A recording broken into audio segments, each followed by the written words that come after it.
여러분, 저는 결혼한 이후부터 옷 입는 것을 좋아하게 되었는데요. 그것을 이제 극명하게 알 수 있는 것이 제 옷장입니다. 결혼 전까지 제 옷장은요, 검은색, 흰색, 회색이 전부였어요. 아주 무난한 거. 지금보다 예전에 얼굴이 더 까맸거든요. 이 까만 얼굴에 검은색 옷을 입고 나면 얼마나 칙칙했겠어요, 그죠? 그런데 지금은 다릅니다. 제 옷장에는 분홍색도 있고요, 노란색도 있고요, 갈색도 있고요, 하늘색도 있어요. 다양해졌습니다. 다양한 색상의 옷들이 걸려 있지만 어떤 특정 브랜드를 선호하진 않습니다. 그러나 유니클로는 짱이에요. 아무튼 그렇습니다. 그리고 비싼 옷을 주고 옷을 사지도 않습니다. 아무도 입지 않을 것 같은데 눈에 예쁘고 실용적이라고 생각하고 그리고 합리적인 가격이면 사는 편인 것 같아요. 이런 제가 큰맘 먹고 진짜 마음에 드는 아주 비싼 새 옷과 새 신발을 샀다고 한번 해볼게요. 그냥 사고를 친 거죠. 넘지 말아야 할 선을 넘은 거죠. 이미 제 카드는 저기 있는 종업원에게 이렇게 넘어갈 만큼의 고가를 샀다고 해봅시다. 그렇게 사가지고 옷과 신발을 가지고 집에 왔어요. 그때부터 어떤 고민을 할까요? 언제 입고 나갈까를 고민하겠죠. 그리고 드디어 그 옷과 신발을 처음 입고 나가는 순간 저의 행동은 어떻게 될까요? 여러분, 새 옷과 새 신발을 신고 나가본 적 있으시잖아요. 그때를 한번 떠올려 보시면 아마 비슷할 거예요. 뭐가 묻진 않을까, 때가 타지 않을까 조심스럽게 걷게 되고요, 자꾸만 신발을 보게 되고요, 밥을 먹을 때도 빨간 국물이 튀지 않을까 평소에 잘 찾지 않던 앞치마를 찾겠죠. 아무데나 털썩 주저앉던 사람이 아무데나 털썩 주저앉을 생각을 하지 않겠죠. 왜 그럴까요? 새로 산 아주 비싼 새 옷과 새 신발이 너무 소중하니까요. 너무 소중해서 때도 안 탔으면 좋겠고 국물도 안 튀었으면 좋겠는 거죠. 또 새 옷에 걸맞는 격을 지키고 싶으니까 아무데나 털썩 주저앉지 않는 거죠. 그런데 여러분, 내가 산 새 신발과 새 옷도 이렇게 우리가 애지중지하는데요. 지난주에 우리는 옛 사람을 벗고 새 사람, 그러니까 예수 그리스도로 옷 입었다는 말씀을 들었습니다. 우리는 새로운 사람이 되었습니다. 예수 그리스도로 옷 입었습니다. 그런 우리는 새 사람으로 예수 그리스도로 옷 입는 사람답게 살아가야 하지 않을까요? 더 우리가 산 새 옷과 새 신발보다 더 우리가 살아가는 삶을 애지중지해야 되지 않을까요? 여러분, 그리스도로 옷 입고 한 주간 잘 보내고 오셨나요? 잘 보내고 오셨나요? 아닌가요? 잘 보내고 오셨나요? 네, 좋습니다. 어떻게 그리스도로 옷 입었다는 걸 아셨죠? 내가 그리스도로 옷 입었다는 사실을 어떻게 아셨죠? 한 주간 지내다 보니 그냥 그리스도로 옷 입은 것 같다는 생각이 들었나요? 아니면 큰 죄를 안 지었으니 이 정도면 그리스도로 옷 입은 게 아닐까라는 생각이 들었나요? 여러분, 우리가 새 사람이 되었다는 사실, 그리스도로 옷 입었다는 사실을 어떻게 알 수 있을까요? 이 질문에 신앙생활이라고 하는 말이 답을 줄 수 있을 것 같습니다. 우리는 신앙생활이라고 하는 말을 익히 듣기도 하고 자주 사용하기도 하죠. 여러분, 신앙생활의 뜻이 무엇일까요? 신앙이라고 하는 말은요, 하나님과 나와의 관계를 말하는 겁니다. 우리는 그리스도 안에서 하나님과 나와의 관계가 회복되었습니다. 그래서 우리는 신앙을 가지게 된 거예요. 하나님과 나와의 관계가 회복된 상태가 바로 새 사람이에요. 그렇다면 신앙생활은 무엇일까요? 신앙을 가진 우리가 보이지 않는 하나님과의 그 관계가 그리스도 안에서 회복된 우리가 이제 회복되었다는 것을 나타내는 거예요. 보여주는 거예요. 무엇으로요? 생활로, 삶으로 보여주는 거예요. 이것이 바로 신앙생활입니다. 그렇다는 건 우리가 새 사람인지 아닌지를 알 수 있는 유일한 증거는 그리스도가 투영된 현재의 삶을 보면 알 수 있게 되는 거예요. 요한일서 2장 4절에 보면 이런 말씀이 있거든요. 그를 아노라 하고 그의 계명을 지키지 아니하는 자는 거짓말하는 자요 진리가 그 속에 있지 아니하되. 아멘. 너무 단순하지만 정말 무서운 말씀 같습니다. 여기에 뭐라고 되어 있냐면 하나님을 안다고 말하면서 삶으로 살지 않으면 그건 거짓말쟁이래요. 거짓말하는 거예요. 사랑하는 여러분, 우리가 새 사람이 되었다면 우리의 삶에는 반드시 그 새 사람으로 옷 입게 하신 예수 그리스도가 투영된 삶이 되어야 할 줄 믿습니다. 이것으로 우리는 새 사람이 된 것을 알 수 있는 것입니다. 그렇다면 다시 한번 질문해 보겠습니다. 여러분, 그리스도로 옷 입고 한 주간 잘 보내고 오셨나요? 그리스도가 투영된 삶을 살다가 오셨나요? 여러분, 새 사람이 그리스도를 옷 입었다면 새로운 옷을 입은 사람답게 사는 것이 굉장히 중요합니다. 나는 그리스도인이구나 하는 정체성을 가지고 그에 맞는 삶을 살아야 하는 것입니다. 그것을 너무 잘 알고 있는 사도 바울이 오늘 에베소 교회 성도들에게 이렇게 이야기합니다. 새 사람으로 사는 삶에 대하여 구체적으로 이렇게 가르쳐 줍니다. 그런데 여러분, 우리가 무언가를 시작할 때는요, 반드시 목적이 필요하잖아요. 새롭게 시작하는 일에는 더더욱 그렇습니다. 목적 없이 시작했다가 망해본 경험들 한 번씩 있잖아요. 그렇죠? 목적이 굉장히 중요한 겁니다. 새로운 시작하는 일처럼 새 사람으로 사는 일에도 목적을 설정하는 것이 반드시 필요합니다. 왜냐면요, 새 사람이 되었다고 해서 한순간에 우리의 삶이 새 사람으로 완벽하게 사라지는 것이 아니기 때문이에요. 여러분, 성경은 완벽한 사람에 대해서 말하지 않습니다. 완벽할 수 없다고 말합니다. 새 사람이 되었다고 우리는 완벽한 삶을 살 수가 없습니다. 예수님을 만나서 인격적인 변화를 경험한 우리는 완벽한 존재가 되는 게 아닙니다. 의인으로 칭함받은 죄인일 뿐입니다. 그리스도의 삶은 그래서 역설이라고 말합니다. 그리스도인의 삶에는 하나님을 따르고자 하는 하나님의 주권이 있고요, 내가 내 뜻대로 살고자 하는 내 본성이 함께 작동합니다. 그래서 때때로 신실한 신자가 되어서 하나님의 말씀을 따라 살아가기도 하고요, 그러다가도 어느 순간 내가 신실한 신자가 맞나 잊을 만큼 하나님과 멀어진 것 같은 상태도 경험하죠. 그 이유가 바로 예수님을 믿음으로 받아들이는 순간부터 하나님의 주권과 내 본성이 둘 다 작동하기 때문이에요. 그래서 날마다 내 주권을 하나님께 맡겨야 한다는 거예요. 성령 하나님은요, 이러한 우리의 주권을 하나님께 온전히 맡길 수 있도록 바꿔가십니다. 조금씩 우리의 삶을 변화시켜 가십니다. 그것을 성화라고 말합니다. 성화. 성령 하나님께서 우리의 삶을 새 사람, 그리스도로 옷 입는 사람다운 삶으로 만들어 가시는데, 새 사람다운 삶에 대한 어떤 목적, 우리가 새 사람으로 왜 살아가야 하는가라고 하는 이 분명한 목적이 없으면 그새 우리는 또다시 내 본성대로 살아가게 되어 있는 거예요. 금방 또 식어버릴지 모르겠습니다. 그렇게 목적이 반드시 필요한 거예요. 그렇다면 여러분, 새 사람으로 살아가는 목적은 무엇일까요?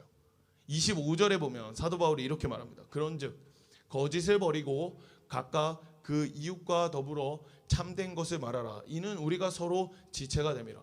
사도 바울은요, 새 사람이 되었다면 거짓을 버려야 한다고 말합니다. 여기서 버리다라고 하는 표현은요, 원어로 살펴보면 폐기, 벗음, 내다 버림과 같은 의미입니다.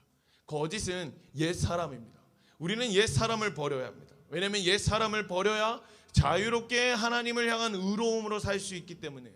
그래야 참된 것을 말할 수 있기 때문이에요.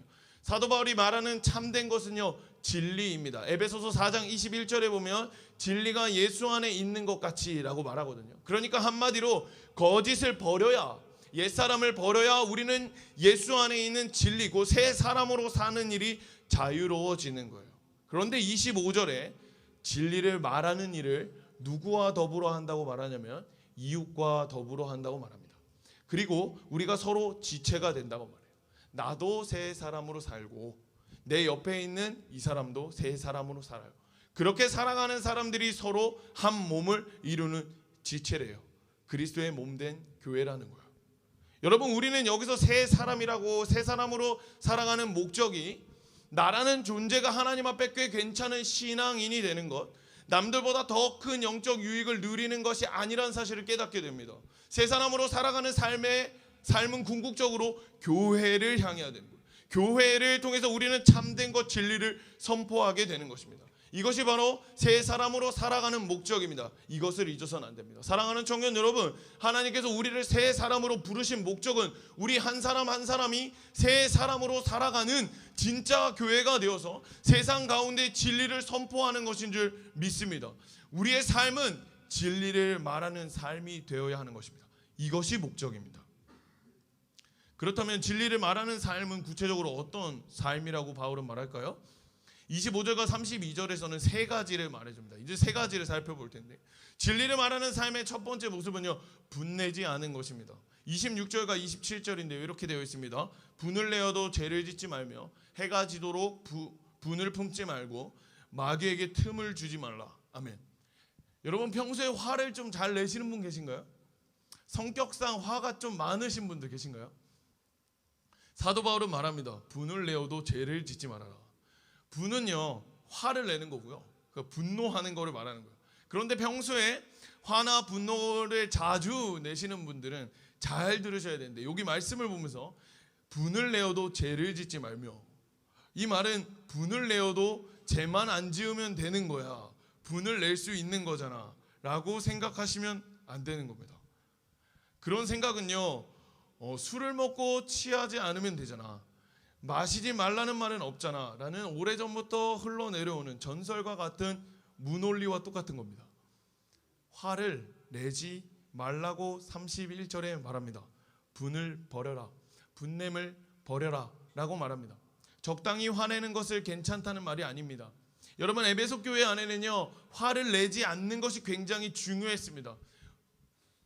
왜냐면요, 에베소 교회는요, 지금 서로 다른 문화적, 종교적 배경을 가지고 자라서 이해하는 것도 생각하는 것도 차이가 있는 이 이방인과 유대인들이 그리스도 안에서 하나가 되었기 때문입니다. 다르다는 것을 존중할 때는 아름답지만 존중이 깨어지는 순간 갈등이 일어나고 서로를 향한 분노가 일어나는 거예요. 그러면 교회 안에 어떤 일이 일어날까요? 관계가 무너지는 거예요. 더 심각하게는요, 분열을 만들 수도 있습니다. 여러분, 분노는, 화는 공동체의 관계를 언제든지 깨트리게 만들 수 있습니다.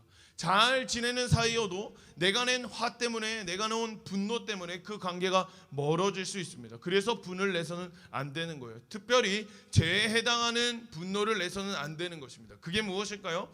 자신을 방어하고 자기 이익만을 위한 분노를 말하는 거예요. 이기적이고 통제되지 않는 분노, 이런 겁니다. 간단하게 말하면요, 내 실수가 너무나도 명확합니다. 확실합니다. 누가 봐도 내가 실수한 거예요. 그런데 그것을 인정하는 순간 사람들 앞에 자존심이 상하고 마음이 불편해지는 거예요. 그것이 싫어서 아니라고 화를 막 내는 거예요. 쟤네들이 잘못했다고 화를 내는 거예요. 너네가 문제라고 화를 내는 거예요. 이런 게 죄에 해당하는 분노인 겁니다. 그리스도의 삶에는요, 이런 분노가 있어서는 안 됩니다. 우리가 분노하는 순간 마귀는 그 분노의 공간 안으로 들어와서 교회를 허뭅니다. 마귀는 분노의 특징을 너무 잘 알고 있습니다. 분노가 성장한다는 것, 점점 커져간다는 것 너무나도 잘 알고 있고요, 분노가 쌓이고 쌓여서 결국 터지게 된다는 사실도 너무나도 잘 알고 있습니다. 그래서 우리가 분노하려는 그 순간에 분노할 이유를 계속해서 더하는 겁니다. 우리의 마음을 흔듭니다. 그렇게 새 사람들이 모여있는 교회에 조금씩 금이 가도록 만듭니다. 그렇게 관계를 무너뜨리는 거예요. 그래서 바울은 뭐라고 말하냐면 해가 지도록 분을 품지 마라 라고 말하는 거예요. 하루가 넘어가기 전까지 이 분노라고 하는 감정을 마음에 담고 있지 말라는 거예요. 여러분, 사람은 누구나 실수합니다. 나도 실수하고요, 너도 실수합니다. 사람은 모든 사람에게 맞출 수가 없습니다. 죄인과 죄인이 살아가는 공간에는요, 늘 갈등이 있기 마련이에요. 솔직하게 알긴 알겠는데 화가 나잖아요. 그러면 이걸 어떻게 해결해야 되죠? 알겠는데 화가 나는 건 어떻게 해결해야 되죠? 시편 4편 2절에 보면 이렇게 나와 있습니다. 인생들아, 어느 때까지 나의 영광을 받고 욕되게 하며 헛된 일을 좋아하고 거짓을 구하려는가? 시인은요, 지금 어떤 억울하고 화가 나는 상황에 놓여져 있습니다. 이 시인이 4편 4절에 보면 뭐라고 말하냐면 너희는 떨며 범죄하지 말지어다 말합니다. 화가 너무 나는 거예요. 화가 너무 나는데 죄 짓지 말라는 거예요. 오늘 말씀하고 너무나도 똑같습니다. 이렇게 말하는 시인이 어떻게 문제를 해결하냐면 4편 8절에 이렇게 말합니다.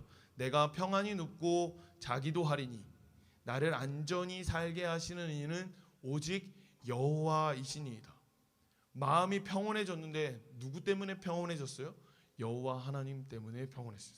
사랑하는 청년 여러분, 사람은 누구나 실수합니다. 그러나 그 실수가 실수로 여겨지지 않고 화가 난다면 하나님께 맡기십시오. 사람은 모두에게 맞출 수가 없습니다. 그러나 자꾸만 맞춰야 한다는 생각이 들어서 화가 난다면 하나님께 맡기십시오.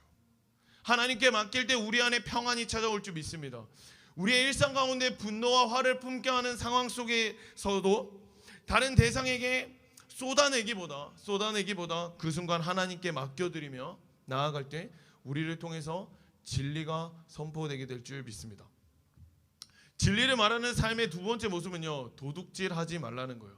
28절 말씀입니다. 함께 읽어볼까요? 도둑질하는 자는, 시작. 도둑질하는 자는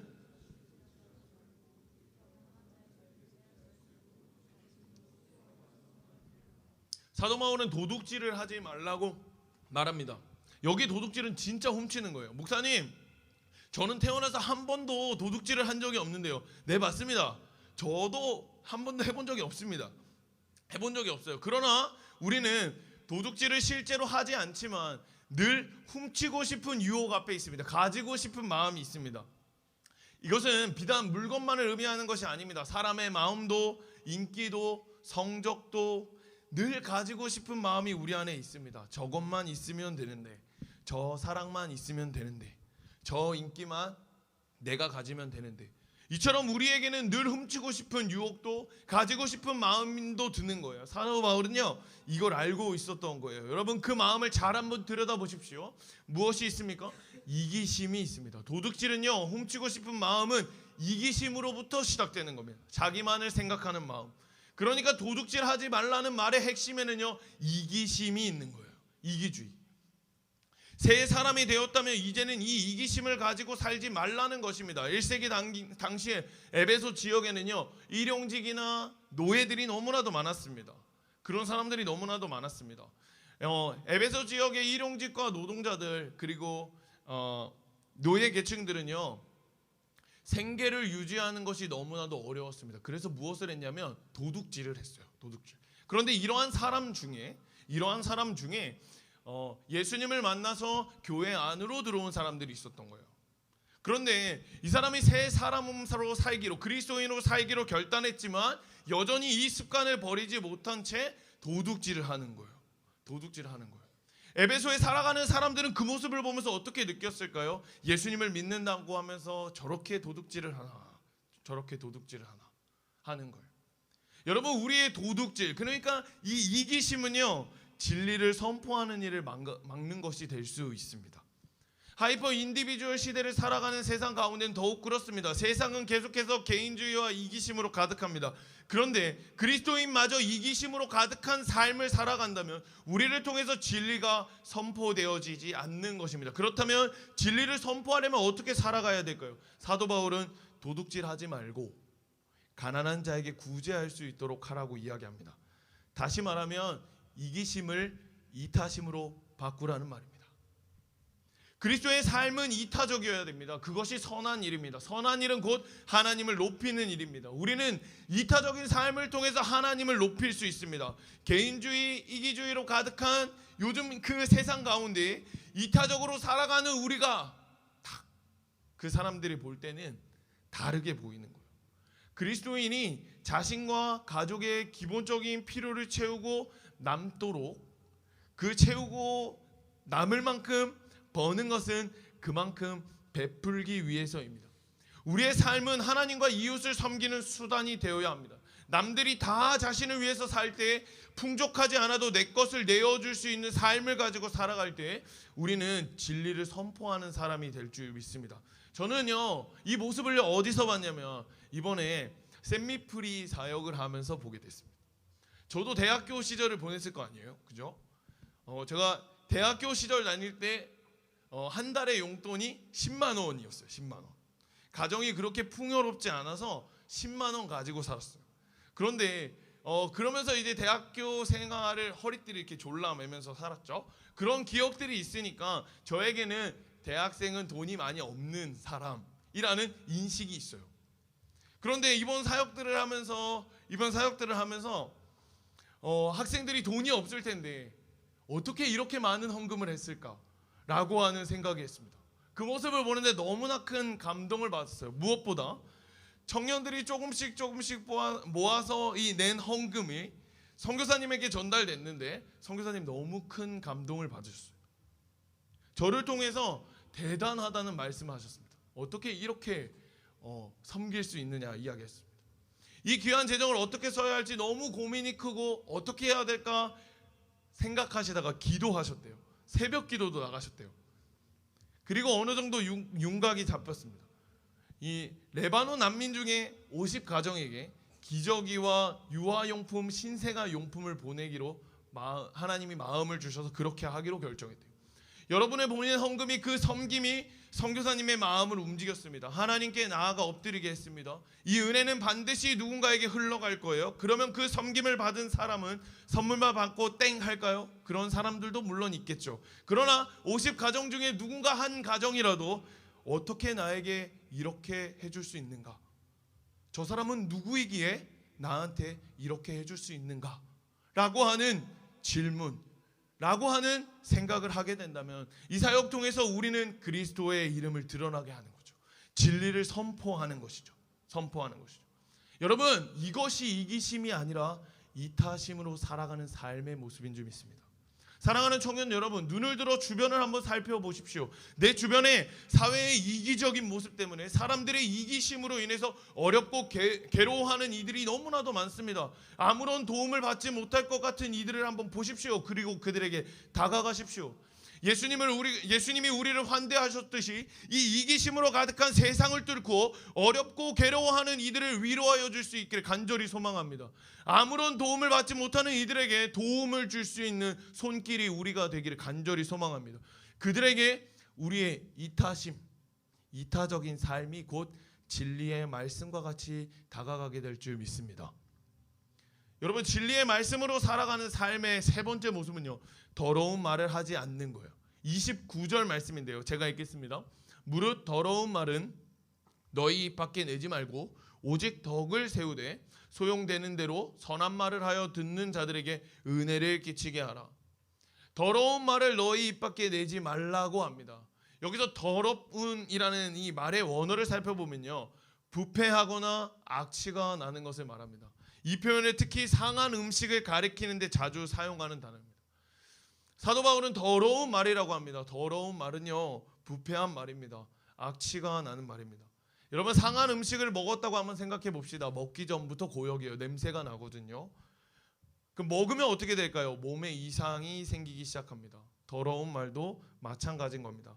에베소 지역은요, 사도행전에서 말하고 있는 것처럼 종교성이 굉장히 대단한 지역입니다. 실제로 튀르키예에 가보시면, 에페소라고 하는 지역에 가보시면요, 맨 꼭대기에 아르테미스 신전이 딱 있습니다. 사람들은 그 모습을 보면서 생활을 하는 거예요. 그만큼 종교성이 대단합니다. 그들의 종교 행위에는요, 유흥이 있습니다. 그들의 종교 행위 안에는 창기 문화가 있습니다. 그들의 종교 행위 안에는 주술이 있습니다. 그것을 믿으며 살아가는 사람들의 언어는 어땠을까요? 자연스럽게 폭력과 유흥과 음란과 거친 언어들로 가득했겠죠. 사도 바울은 이것을 보면서 더러운 언어를 떠올린 거예요. 그 외에도 저속한 농담, 비속어, 음담패설, 이중적인 말, 불신앙적인 말, 파괴적인 말, 부정적인 말, 헐뜯는 말이 모두 더러운 언어인 것입니다. 더러운 언어는 상한 음식과 같아서 영혼을 상하게 만듭니다. 그 뿌리가 상한 언어이기 때문에 그렇습니다. 에베소 지역에 살아가는 성도들은 새 사람으로 살아가지만 밖에 나오면 이런 언어들에 노출되어 있습니다. 여러분, 자꾸만 듣다 보면 나도 모르게 그렇게 하고 있습니다. 저는 군 생활을 하면서 이걸 참 많이 느꼈던 것 같아요. 군대 가기 전까지는 제가 뭐 욕을 하거나 누구에게 화를 내거나 그런 경우가 전혀 없었습니다. 그런데 군대에 갔더니 다 욕을 하는 거예요. 다 화를 내는 거예요. 그게 일상이에요. 어느 순간 욕을 하고 있는 저를 보면서 깜짝 놀랐습니다. 화를 이렇게 잘 내는 사람이었나 라는 생각을 할 만큼 너무나도 놀랐습니다. 왜 그럴까 고민했습니다. 많이 노출되어서 그렇습니다. 많은 사람들에게 노출되어서요. 그러면 답습하게 되어 있습니다. 우리가 살아가는 세상도 마찬가지입니다. 우리도 상한 언어로 가득한 곳에서 노출되어 있습니다. 상한 언어로 서로를 향해 이야기합니다. 실제로 여러분 하루에 뒷담화를 얼마나 할까를 조사한 결과가 있습니다. 뒷담화를 얼마나 할까요? 하루에 30분 뒷담화하는 사람이 34%, 10명 중에 3명. 하루에 1시간 이상 뒷담화하는 사람이 26%, 10명 중에 2명. 1시간에서 2시간 이상 뒷담화하는 사람 18%, 아예 하지 않는다 12%. 여러분 10명 중에 1명 정도가 뒷담화를 하지 않는데요. 나머지는요. 작든 크든 누군가를 비방하든 하지 않든 뒷담화를 한대요. 우리가 살아가는 세상은요, 상해버린 언어로 가득한데 그것이 너무나도 쉽게 그리고 빠르게 보이지 않는 곳에서도 계속해서 퍼져가고 있습니다. 일상이 되어가고 있습니다. 사람들은 그것이 당연한 것처럼 여깁니다. 그것이 자신들의 영혼을 아프게 하고 옆에 함께 뒷담화하는 사람을 아프게 하고 보이지 않는 그 사람을 아프게 하는 것을 모른 채 그냥 그렇게 살아갑니다. 왜냐면요, 말은요 스스로 제어하기가 어렵기 때문이에요. 나도 모르는 사이에 나오거든요. 야고보는요, 혀는 불과 같다고 말합니다. 불과 같대요. 혀는 능히 길들일 사람이 없나니 쉬지 않은 악이요 죽이는 독이 가득한 것이라 라고 이야기했습니다. 말은요 스스로 제어하기가 너무나도 어렵습니다. 그런데 그 말은 또 엄청난 파급력을 가지고 있습니다. 제어가 되지 않는 말, 상한 말은요 누군가의 영혼을 파괴할 만큼의 강력한 위력을 가지고 있습니다. 그렇다는 건 통제하지 않으면, 관리하지 않으면 여기에 모여있는 우리의 말이 너무나도 쉽게 누군가의 영혼을 파괴할 수 있다는 겁니다. 무서운 불이 되어서 누군가를 심각하게 화상을 입힐 수 있다는 것입니다. 여러분, 더러운 말로 가득한 세상 가운데 그리스도인은 선한 말을 하는 사람이 되어야 할 줄 믿습니다. 더러운 말을 입 밖에 내지 말아야 합니다. 그렇다면 여러분, 통제하기 어려운 이 언어와 입술을 제어하고 모든 더러운 말로부터 어떻게 지켜낼 수 있을까요? 우리의 혀를요 깨끗하게 하는 것, 우리의 말을 더러운 말이 아니라 선한 말을 하게 하시는 분은 오직 하나님뿐입니다. 시편 141편 3절인데요. 여호와여, 내 입에 파수꾼을 세우시고 내 입술에 문을 지키소서. 아멘. 하나님은 당신의 말씀을 통해서, 진리의 말씀을 통해서 우리의 입술을 지켜가십니다. 우리의 심령에 하나님의 말씀이 채워지기 시작하면 우리의 언어와 입술은 달라지기 시작하는 겁니다. 내가 아니라 하나님이 컨트롤해 가시는 줄 믿습니다. 하나님이 진리의 말씀을 통해서 우리의 언어와 입술을 지켜나갈 때 우리는 그때부터 언어가 가지는 제 역할을 하기 시작하는 거예요. 그게 무엇일까요? 선한 말을 통해서 덕을 세우고 은혜를 끼치는 거예요. 여러분, 덕을 세운다는 것은 무엇이냐면 도움을 준다는 거예요. 선한 말은 새 사람으로 사는 삶이 무엇인지 바로 설 수 있도록 도와주는 거예요. 도와주는 거. 어린아이가 창문이 다 열려있는 베란다로 가고 있다고 한번 생각해 봅시다. 그것을 그냥 놔두는 부모님은 없습니다. 외치죠. 아니야, 거기는 가는 곳이 아니야, 떨어질 거야. 그러니까 돌아와야 해 라고 말합니다. 그래야 위험하다는 것을 잘 모르는 아이가 열려있는 창문 쪽으로 가지 않게 되니까요. 이것이 덕을 세우는 것입니다. 남들이 다 더러운 말을 할 때 선한 말을 하는 것을 통해서 바르게 산다는 게 무엇이고 진짜 옳은 삶이 무엇인지 바로 세우게 되는 거예요. 그렇게 살아갈 때 우리를 통해서 하나님의 은혜가 흘러갑니다. 우리는 하나님의 은혜로 구원받았고 은혜로 사는 존재입니다. 은혜 없이는 살아갈 수가 없습니다. 은혜는 하나님을 보여주는 가장 큰 특징입니다. 은혜로 말미암아 그분의 자녀가 된 우리는 은혜로 살고 선한 말을 해야 하는 거예요. 사랑하는 청년 여러분, 우리는 세상 곳곳에 하나님의 은혜를 선한 말로 흘러보내야 되는 거예요. 진리를 선포해야 되는 거예요. 남들은 다 상한 언어로 누군가를 파괴하고 상하게 할 때 그리스도인은 선한 말로 누군가를 살려내는 존재가 되어야 할 줄 믿습니다. 마치 예수님께서 우리를 향하여 너희는 빛과 소금이라고 말한 것처럼 세상 가운데 영향력을 끼쳐야 하는 것처럼 우리는 하나님의 은혜를 우리의 언어를 통해서 흘려보내야 할 줄 믿습니다.